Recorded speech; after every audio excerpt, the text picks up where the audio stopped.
बहुत पुरानी बात है। मगध राज्य में एक सोनापुर नाम का गांव था।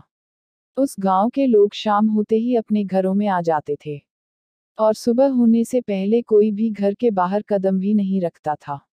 इसका कारण डाकू अंगुलीमाल था।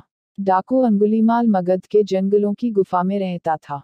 वह लोगों को लूटता था और जान से भी मार देता था।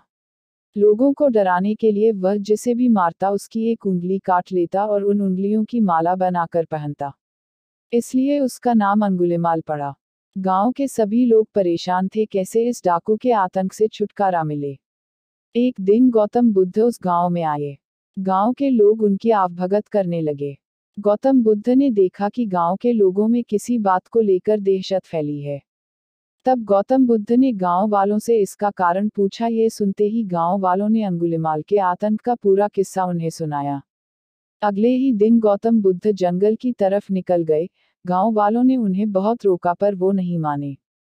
बुद्ध को आते देख अंगुलीमाल हाथों में तलवार लेकर खड़ा हो गया, पर बुद्ध उसकी गुफा के सामने से निकल गए। उन्होंने पलटकर भी नहीं देखा। अंगुलीमाल उनके पीछे दौड़ा, पर दिव्य प्रभाव के कारण वो बुद्ध को पकड़ नहीं पा रहा था। थक हार कर उसने कहा, रुको। बुद्ध रुक गए और मुस्कुराकर बोले, मैं तो कब का रुक गया, पर तुम कब ये हिंसा रोकोगे? अंगुलीमाल ने कहा, सन्यासी, तुम्हें मुझसे डर नहीं लगता? सारा मगध मुझसे डरता है। तुम्हारे पास जो भी माल है निकाल दो, वरना जान से हाथ धो बैठोगे। मैं इस राज्य का सबसे शक्तिशाली व्यक्ति हूँ। बुद्ध जरा भी नहीं घबराए और बोले, मैं ये कैसे मान लूं कि तुम ही इस राज्य के सबसे शक्तिशाली इंसान हो?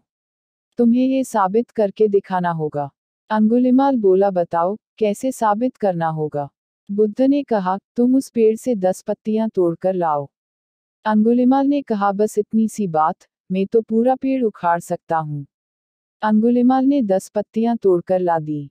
बुद्ध ने कहा, अब इन पत्तियों को वापस पेड़ पर जाकर लगा दो। अंगुलीमाल ने हैरान होकर कहा, टूटे हुए पत्ते कहीं वापस लगते हैं क्या? तो बुद्ध बोले, जब तुम इतनी छोटी सी चीज को वापस नहीं जोड़ सकते तो तुम सबसे शक्तिशाली कैसे हुए?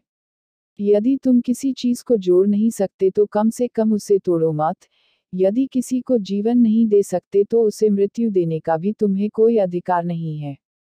ये सुनकर अंगुलीमाल को अपनी गलती का एहसास हो गया और वह बुद्ध का शिष्य बन गया और उसी गांव में रहकर लोगों की सेवा करने लगा। आगे चलकर यही अंगुलीमाल बहुत बड़ा सन्यासी बना और अहिंसा के नाम से प्रसिद्ध हुआ।